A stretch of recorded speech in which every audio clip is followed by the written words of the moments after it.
Welcome to the Blue Shoes Fitness Podcast, where we talk about strength training, nutrition, faith, family, and how all those things work together for parents like you and me. My name is Coach Jay, and today we're going to get real practical and tactical in talking about the easiest meal strategy for parents like us. Before we get into that, let's kick things off with the verse of the week, and we are going way back to David in the Old Testament here. We're reading out of Psalm 105. This is verses 1 through 4. Give praise to the Lord, proclaim his name, make known among the nations what he has done. Sing to him, sing praise to him, tell of all his wonderful acts. Glory in his holy name. Let the hearts of those who seek the Lord rejoice. Look to the Lord and his strength, seek his face always. I love this psalm. I had actually posted it back on Thanksgiving, but this is such a powerful reminder that we ought to be approaching the Lord with thanksgiving every single day of the year because of everything that he's done and everything that he is. And I love these some of these adjectives that we ascribe to the Lord in this verse here of talking about his strength and his holy name, his wonderful acts, and the fact that he deserves all of our praise and that we just almost can't help but sing out praise to him, which is awesome. So I hope that that is encouraging for you today and that carries you through the rest of your week as well. All right, let's get into today's topic, the easiest meal strategy for parents. Let's kick things off by talking about why this is even necessary to talk about. You probably wouldn't be interested in something that is deemed as the easiest of something if the other alternatives were already easy.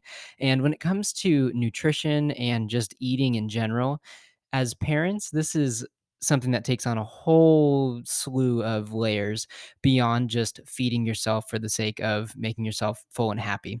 Um, a few obstacles that are common amongst parents like us. These are obstacles that are cited all the time by clients in my kind of intake questionnaire that I have. I ask about some of these obstacles that people face when it comes to their nutrition and their cooking and eating and things like that. And these are some of the big ones that they tend to mention. The first one, to nobody's surprise, is time. And a lot of the times this comes up in the way of somebody saying, I just don't have time to cook.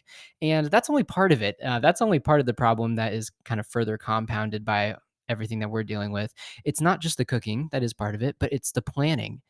It's the planning of what you're going to eat for the week. Think about how much time that takes up sometimes when you go, I just feel super uninspired to put together a menu for the week. It's the shopping. It's going out and shopping for everything that you're going to be cooking. And that's already after you've done all the planning.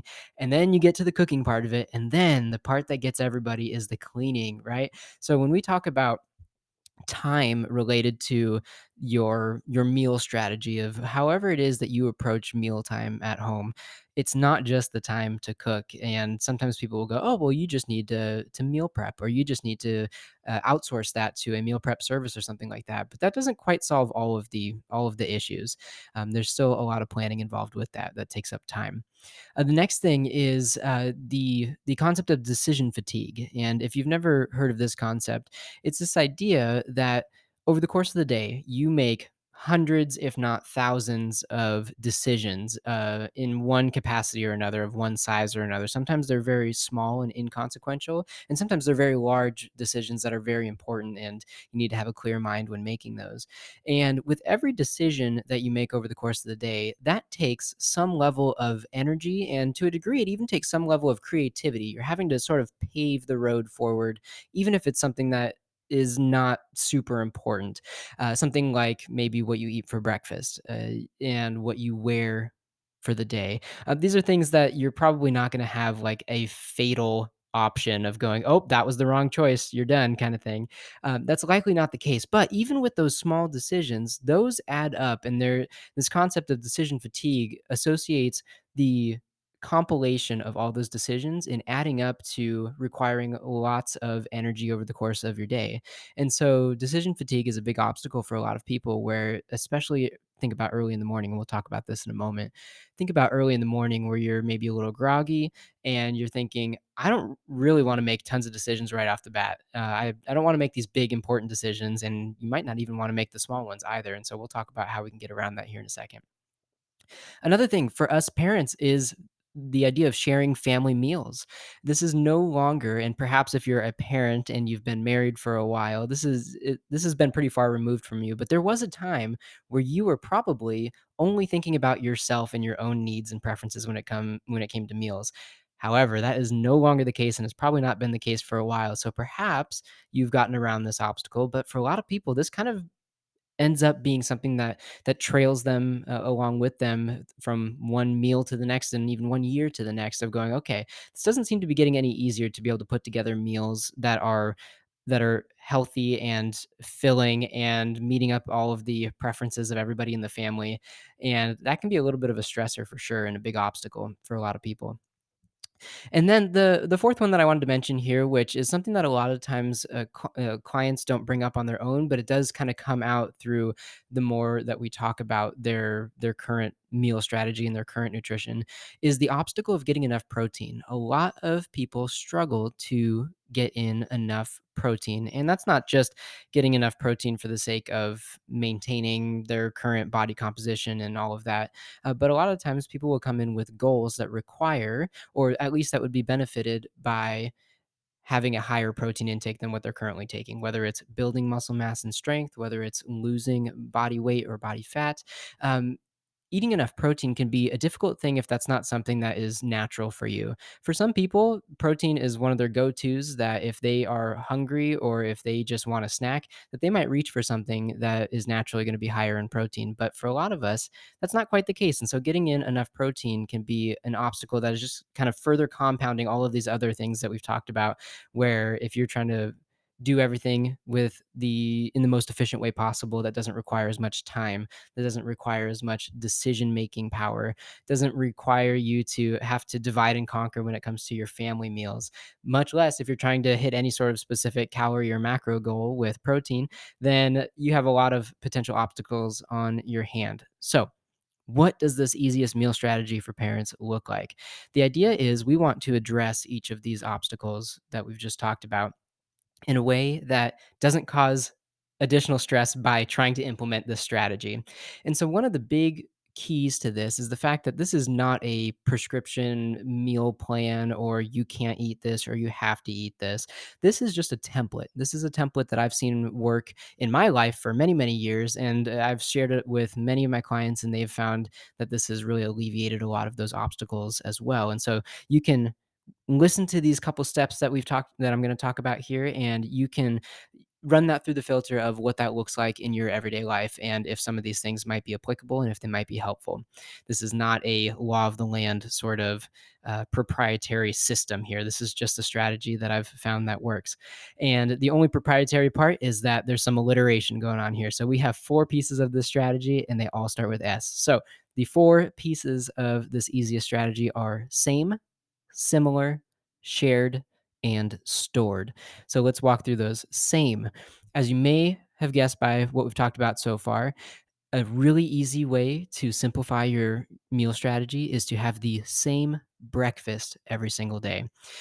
Breakfast is a pretty easy meal to apply the same principle to for a few different reasons. One of them being that it's the first thing in the morning for a lot of people. And this is a great way to reduce the decision fatigue aspect right from the get go. If you know that every single day you're going to have the exact same breakfast, you have effectively eliminated one, somewhat big decision from your day. If you have 3 or 4 or 5 meals in a day and you have the exact same breakfast every day, boom, you've eliminated, upwards of what, 20, 30% of your decision making power around your meals. So having the same breakfast every day can be a really great way to reduce that decision fatigue.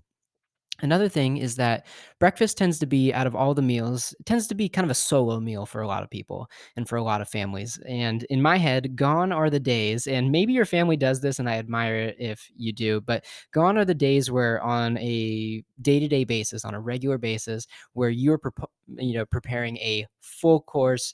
You have bacon, eggs, pancakes, waffles, French toast, orange juice, milk. You got the whole everything all at once, and the whole family's sitting together at the table. And this makes me think of like the, dad reading the newspaper and drinking the orange juice and milk sort of deal. I don't see this very often in my clients' lives, and I have not experienced that either in mine. And so breakfast might be a great opportunity that if you're eating solo, if you're preparing just a single portion for yourself, that this can be a great way to take ownership over your first meal of the day, to be able to help meet some of those the needs from the obstacles above, and something like protein as well. This might be a great opportunity to be able to eat the same high protein breakfast every day, so that you know that you have a kickstart on reaching your protein goal. The next step of this is similar, and kind of moving throughout the day chronologically here. Having a similar lunch every day can be a really easy way to be able to, again, simplify this whole meal strategy for you as a parent. Um, Again, thinking about the shareability side of it, that lunches tend to be another meal where you might not be sharing with other people, especially if you're going to work. You might not be having to prepare some huge, 3 or 4 portions for you and your family. This might be another great way to be able to incorporate some consistency in your diet. But I like the idea of doing something similar, because this is where we can kind of venture a little bit into the variety side as well. Variety is in some ways the enemy of simplicity, and in some ways the enemy of ease. When you are constantly trying to switch things up, that can really make things a little bit challenging in prepping, in cooking, cleaning, all of the things that take up time, where you're just having to kind of spread yourself out so much. And again, on that decision making power as well, you might be kind of draining yourself a little bit by trying to constantly think of something new to eat. Lunch is a great opportunity to have something that's similar from one deal to the next, or one day to the next. But maybe you don't have to do the same thing. You can, but I love doing similar meals for lunch, and I'll talk about this here in a moment. But for me, I tend to have a protein source, a carbohydrate source, and a vegetable, and all three of those pieces will rotate in and out depending on what's good at the grocery store and what I'm feeling preference wise too. So that's a great opportunity to be able to have similar meals throughout the week, is through your lunch. Thirdly, shared.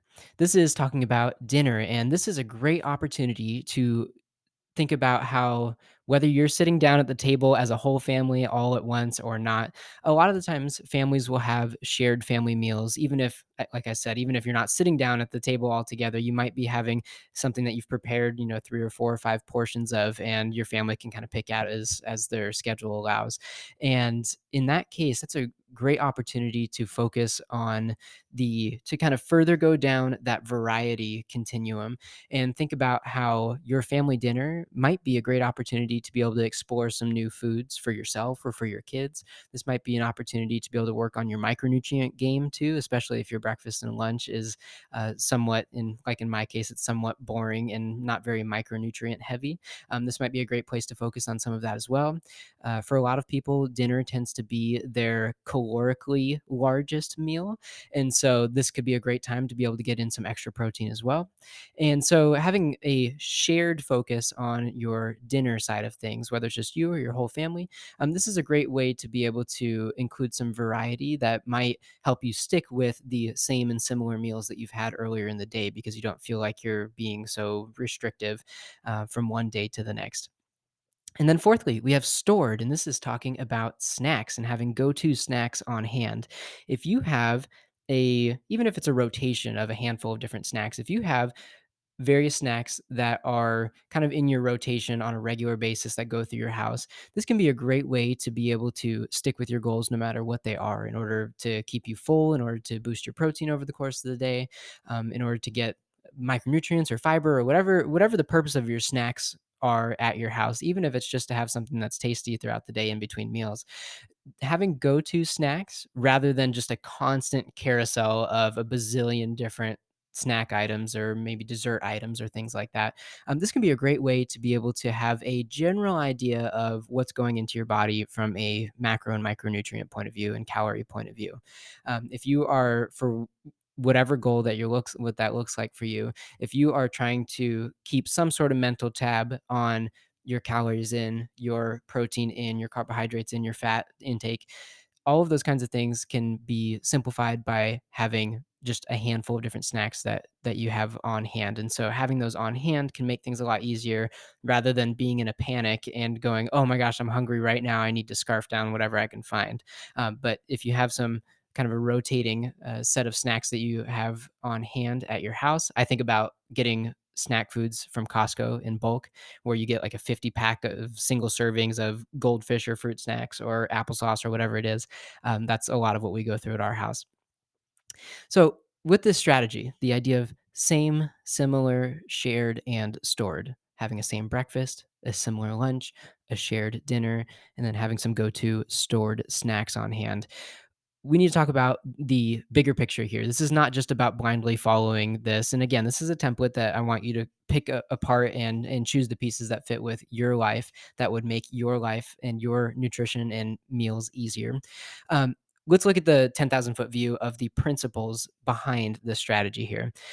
So, talking about eating same and similar meals, one of the big benefits of that is that they are going to be easier to troubleshoot. So this is something that you can do preventatively or after the fact if you run into it. But if you have a goal, let's say that's related to body composition, where you are either trying to lose body fat or build muscle or trying to do both, and you are doing something that is requiring you to be intentional about your calorie intake, for example, whether you're trying to be in a deficit or a surplus or at maintenance, having similar meals from either one meal to the next or one day to the next, or even having the same meals from one day to the next, that makes things a lot easier to troubleshoot because you don't have so many moving parts and so many different variables to take into account. Think about over the course of a week, if you had 7 different breakfasts and 7 different lunches and 7 different dinners, that's going to be, 21 different meals that you're going to have to mentally keep track of. And whether you're tracking it via an app or if you're just trying to keep mental tabs on it, that can be a lot of moving pieces. Whereas if you have the same exact breakfast, boom, you now have eliminated 6 alternatives over the course of that week. You have one breakfast. If you have similar lunches, you may have some of the same, or even if they're just similar, you kind of get an idea of what the protein intake might look like, what the calorie intake might look like, even if it's a range. So you have fewer moving pieces in that regard. Your dinners as a shared, family experience, that might be something where you do put in that extra effort to be able to keep tabs on all of that. And then if you have the go-to snacks on hand, those might be the same or similar from one day to the next as well. So having all of those pieces not being moving and flying out in different directions, that can make things easier to troubleshoot, to where if you decide that you are not making the sort of progress toward your goals that you had expected or anticipated, then you can take a look at what it is that you're eating and more easily diagnose what might be going wrong or what you might be able to better optimize.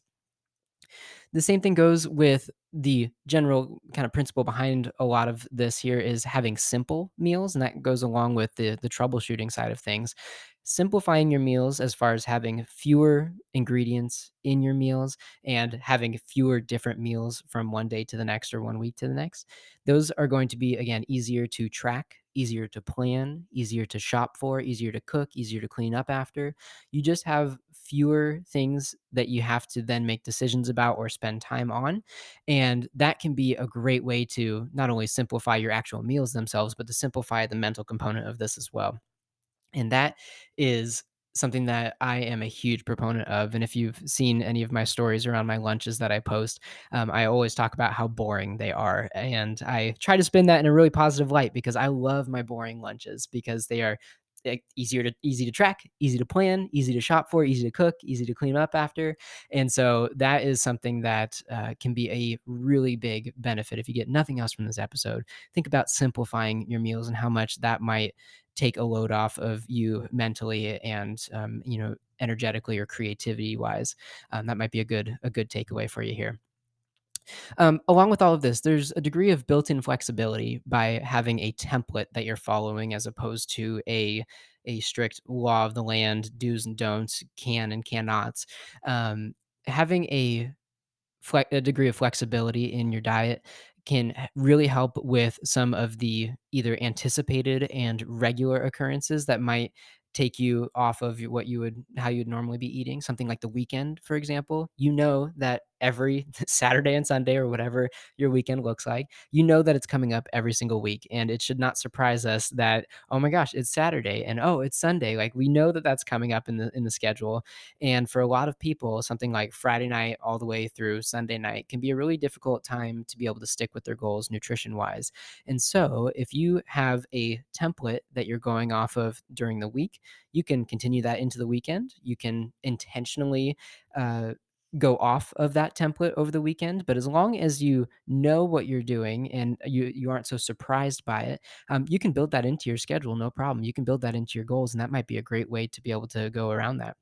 Even something that is, less constant, less regular, something like a social eating occasion or going on a family vacation over the summer. These are all areas where you can, again, make a conscious decision to either stick with your template or to go off track of the template, but build that into your plan so that you're not actually going off track of the plan itself. And that flexibility is really, really a huge asset because you might get really frustrated if you constantly are being surprised in one way or another about, oh my gosh, it's the weekend again. Oh, I got a family vacation that I need to figure out how I'm going to eat according to my goals and all of that. So, having that flexibility can be a really great middle ground between complete rigidity and inflexibility, and the opposite end of that spectrum being just zero structure, zero plan, and zero accountability. And along with that last point there, the last thing I wanted to mention on the principle side of this here is that you never have to be caught off guard. And I think a lot about the weekends as well, where if you are in a situation where you aren't in your normal environment for your meals. Let's say that you're going out to lunch with some friends or with somebody at work, or a friend at school, or whatever that looks like. That if you're going out for lunch where you'd normally be eating at home or bringing your lunch with you, you don't have to panic. You don't have to feel like you're so caught off guard. You can still stick with your template side of things. Of, let's say it's lunch, for example, and you're like, okay, I have a general idea of the similar types of lunches that I eat if I'm going out to eat at a restaurant or going over to a friend or colleague's house. You might be able to kind of keep that similarity of pick a protein source, pick a carbohydrate source. If they have a vegetable on hand, pick a vegetable. You don't have to be caught off guard and just go totally off the deep end in either mentally or physically from eating, more or different than you normally would. So that can be a big way to kind of ease some of that mental stress as well too. Let me wrap some of this up here with talking about the an example that might be helpful for you, and I'll use myself as an example here. And part of that is because I know my diet more so than I know anyone else's. Even though I have pretty close tabs on what my clients eat, I know my food intake the best, and this is also a great opportunity to be able to present this not as a would I eat in a day, you need to eat the same thing sort of scenario. Although I really do kind of enjoy a lot of those videos and posts of it just from a curiosity standpoint um, a a creativity standpoint of getting inspired of what other people are eating and going, oh yeah, that's a great idea, maybe I could do that too. This is not something where you need to copy this, nor would I even recommend that you should attempt to copy what I eat, because my goals are likely different than yours, my situation is likely different than yours. But as parents, we can all come together and use a similar template that might be helpful. So here's how I tend to eat the same breakfast. I would say that maybe 350 or so days a year, this is the exact same breakfast that I eat every single day. I have a protein shake with the same ingredients and the same quantities of those ingredients every single day. I usually have some string cheese. We go through a lot of string cheese in our house, and a spoonful of peanut butter. And that's my breakfast. I get lots of protein. I get some fat that's going to help keep me full and going to be satiating. And even just from like a mouthfeel point of view, of it's just delicious having some fat in the string cheese and peanut butter. And yeah, that keeps me going for the first few hours of the day. It usually nets me around 60 or so grams of protein. So it's a really great way to be able to get a head start on that for the day. And it's easy. It's virtually on autopilot. I can make my shake. I could probably make my shake eyes closed, although that might be a little dangerous, but I could probably do that because it's just what I do every day. And that is, to me, that ease is of way more value than many other variables when it comes to eating, and especially first thing in the morning. Lunch wise, this is where I have a similar lunch each day. And this is kind of what I shared earlier in the episode too. But I usually have a protein source, a carbohydrate source, and then a vegetable. And those are usually all prepped in bulk ahead of time. You certainly don't have to do that. But for me, I've found a system that works. And that system is, again, very non proprietary. It's a instant pot full of a few pounds of chicken, and it literally takes less than 2 minutes to be able to throw everything in there, dump a little water in, throw some spices or a sauce or marinade or something like that, hit a button, and then 15, 20 minutes later, I have a week's worth of protein ready. Carbohydrate, I like to do rice a lot of the times, and so I'll set up my rice cooker again, pour in some rice, pour in some water, hit a button, and we're good to go for the entire week with maybe 60 seconds of total work. And then a vegetable too. And a lot of times I'll do a steamer bag of vegetables, throw that in the microwave for a few minutes, and then I have vegetables for a day or two and call it good. So real easy, real simple, and it's similar from one day to the next. From a going chronologically here, I usually have a snack in between lunch and dinner, and that is kind of on a rotation of we'll have apples on hand, protein bars, frozen berry mix from Costco. It is awesome and it lasts way longer than fresh berries, and the frozen aspect of it is just a really fun treat for sure. And then a peanut butter sandwich. So those are some of the what is that? One, two, three, four different things that we'll typically have um, on hand as snacks.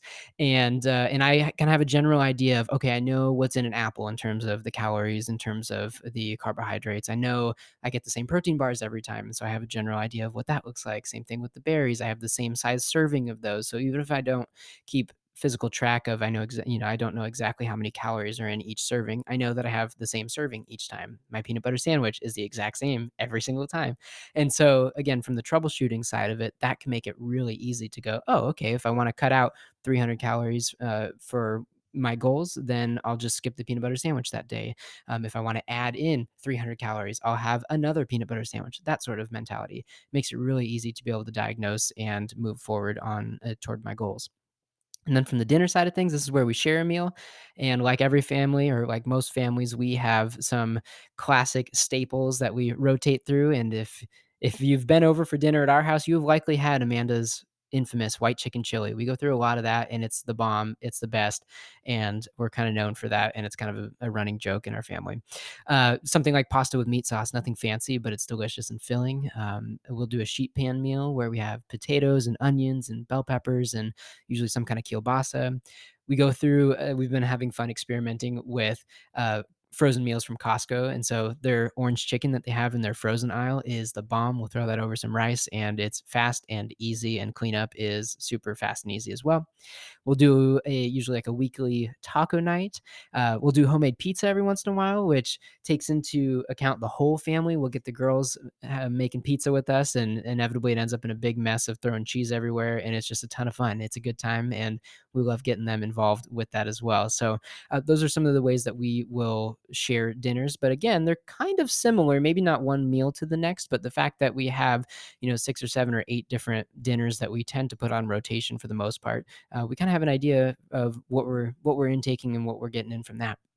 So that is the wrap up of this here, of the easiest meal strategy for parents. And I hope that you were able to pull something from this episode that you go, oh, okay, this is really helpful. And maybe it was a big aha moment of, oh, I had no idea about that. Or maybe it was just something simple that was a little bit of a shift in a mentality for you. So if you learned something from this or felt inspired by something that you heard in today's episode, I would love for you to share that with me. And however you want to get in touch with me, whether that's over Instagram or Pinterest or email, or leave a comment on the YouTube video or whatever it looks like, I'd love to hear your feedback on this and what resonated with you most.